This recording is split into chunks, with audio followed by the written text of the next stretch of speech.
kekerasan pun yang dalam pengertiannya yang negatif ya. Iya. Karena kan ada beberapa tindak kekerasan yang kemudian kita sebut sebagai ketegasan yang sebenarnya nggak negatif. Iya, iya. Kayak keras kepada anak ketika umur sudah lebih dari 10 tahun tapi belum sholat gitu. Iya, iya. Keras dalam pengertian yang penuh cinta lah. Biasanya kita bahasakan sebagai tegas.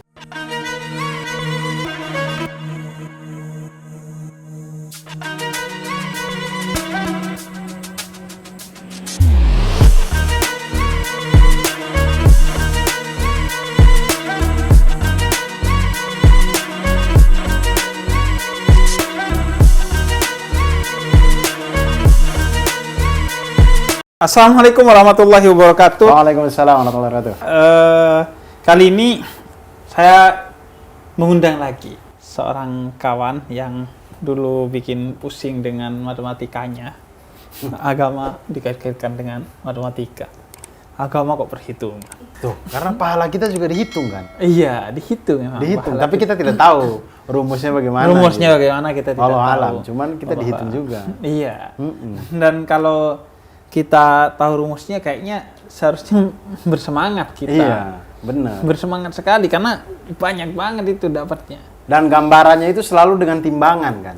Selalu dengan timbangan. Timbangan, Mizan. iya, timbangan itu sangat matematik. Gitu. Sangat matematik Sangat sebenarnya. Ada Tapi kali ini saya nggak mau ngomongin matematika lagi. Iya. Kita bicara apa nih, Habib? Kita ngobrolin hal lain dari kehidupan Abdur yang menurut saya menarik sih. Adalah katanya pernah jadi anak Pak. Oh pernah ya, benar betul.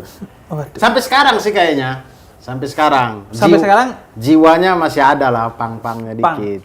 Emang jiwa Pang tuh atau kapan pertama dulu jadi anak Pang? Jadi saya tidak tahu ya dalam artian yang sebenarnya seperti itu. Karena pemahaman Pang itu menurut saya di setiap individu akan berbeda-beda gitu. Oh iya? Tergantung dia menerjemahkannya gitu. Gila, urusan Pang aja itu setiap individu bisa menerjemahkan berbeda-beda. Iya, Apalagi saya. agama. Iya betul. Iya kan, yang dari Tuhan gitu. Ini yang konsep yang dibuat manusia aja ketika sampai ke banyak kepala akan berbeda-beda. Iya. Apalagi Tapi agama. kalau agama sumbernya jelas gitu, Quran Sunnah gitu. Tapi iya, Pang tapi tuh kan ketika sampai ke manusia penafsirannya kan bisa berbeda-beda. Iya, bisa berbeda-beda, betul. Sehingga kita harus saling menghormati lah di tengah perbedaan Iya, itu. iya. Kalau Pang itu sumbernya dari mana? Saya tidak tahu juga sumbernya dari mana datang ya itu ya. Pokoknya Pang aja. Jadi, Pertama kapan tuh? Pertama kali saya mengenal itu dari teman-teman saya waktu SMA. Jadi waktu itu belum ada skena punk and skin di Kupang, itu belum ada. Kemudian adalah teman-teman akrab saya, senior-senior lebih tepatnya, lebih tua dari saya.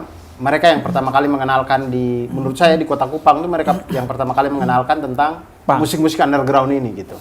Apa bedanya underground tuh? Yang kemudian yang jadi menarik tuh apa bedanya, Dur? Bedanya adalah kita tuh merasa spesial. Jadi memang itu tuh lari ke pribadi masing-masing.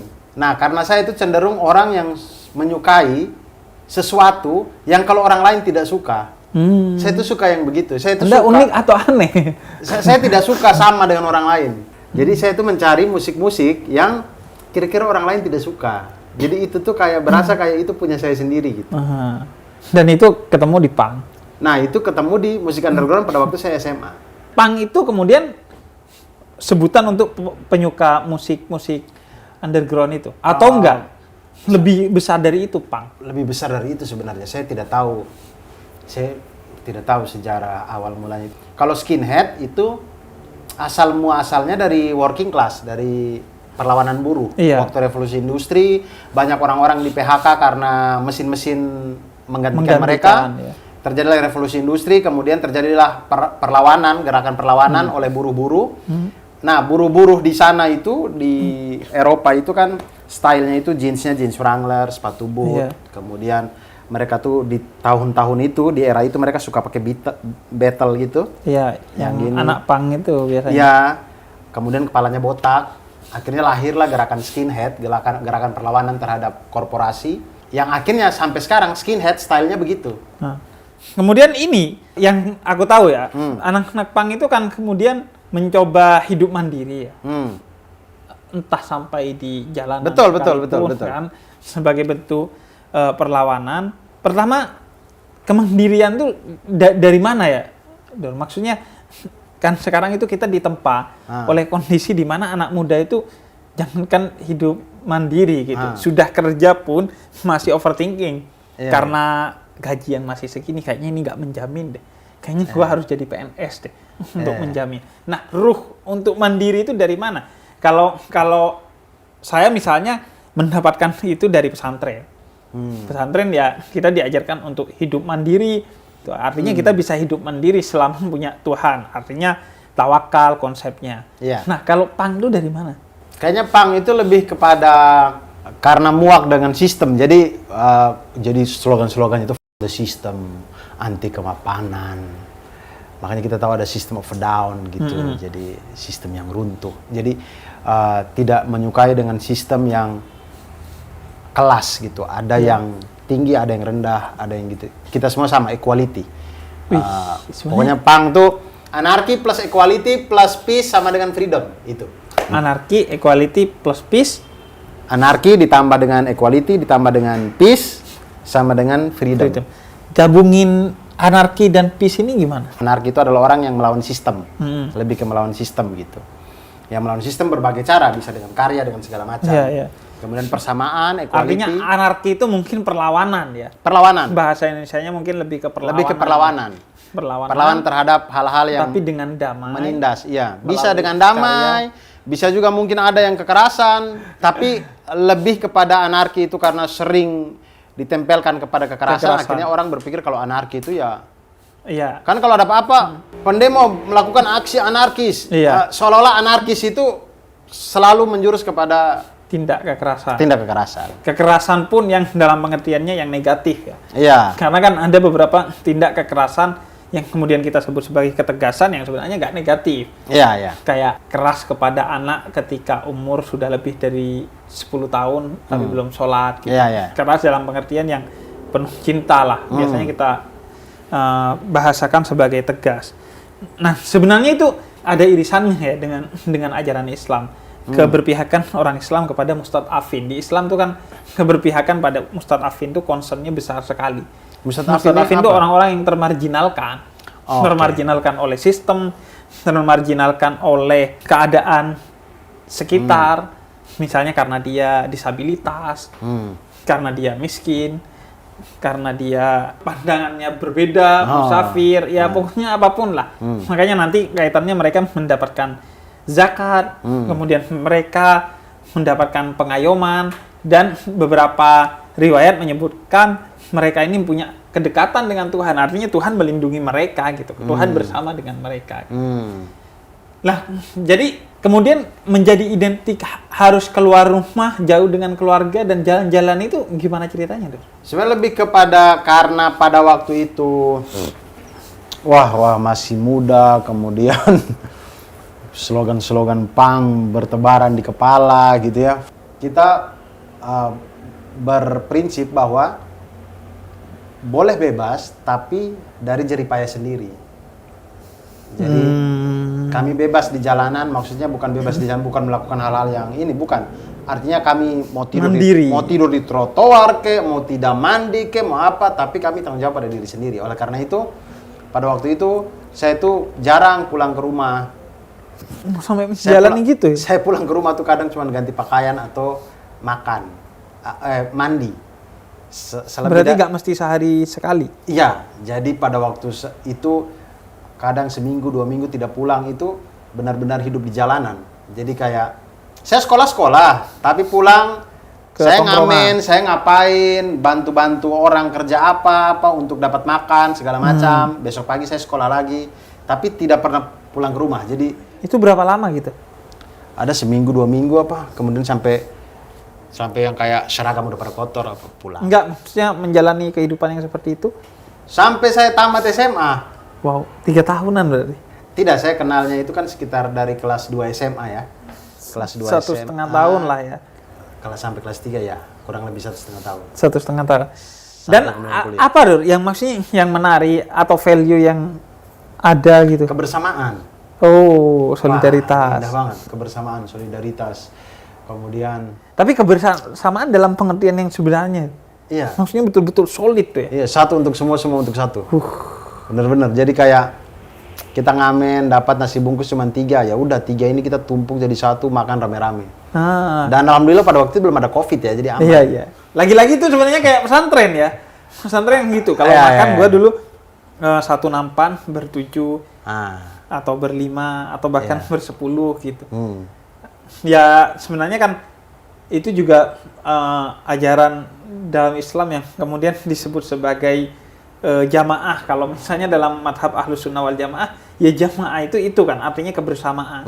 Makanya kita didorong untuk sholat berjamaah, kemudian dempetan, softnya dempet, agar ketika keluar dari masjid solidaritas itu tetap terjaga. Jangan sampai berjamaahnya cuma di masjid doang gitu.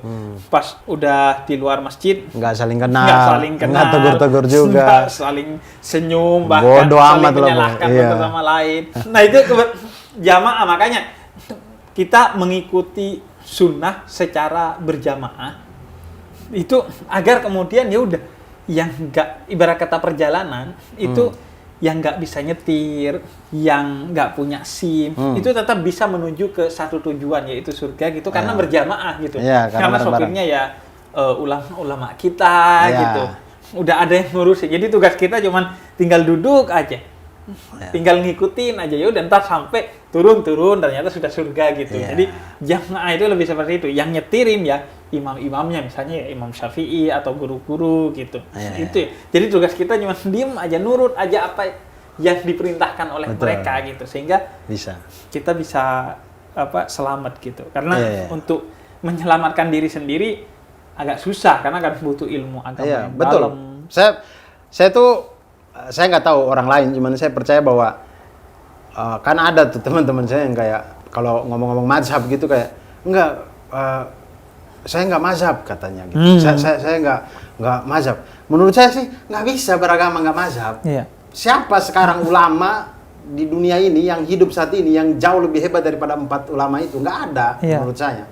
Jadi cara kita beragama, cara kita mencari petunjuk, mengikuti pemahaman, ya harus empat itu menurut saya. Nggak ada lagi gitu yang bisa memahami Quran dan Sunnah sebaik mereka berempat gitu. Jadi menurut saya tidak bisa kita memahami agama tanpa mengikuti mazhab. Harus pilih salah satu. Dan karena juga rentang hidup kita dengan Nabi Muhammad 1400 tahun kan. Yang itu mau tidak mau kita harus mengikuti guru kita mengikuti guru kita. Itu yang disebut sanad yang bersambung ke Rasulullah, dan dalam bentuk institusi, dalam tanda petik tentu itu yang madhab gitu. Madhab, kamu ikut ulama siapa ya itu namanya madhab, garis itu namanya madhab. Nanti ada madhab Syafi'i. Madhab Syafi'i pun kan nanti ada imam-imamnya lagi di bawah. Ada orang yang mengambil dari Imam Nawawi.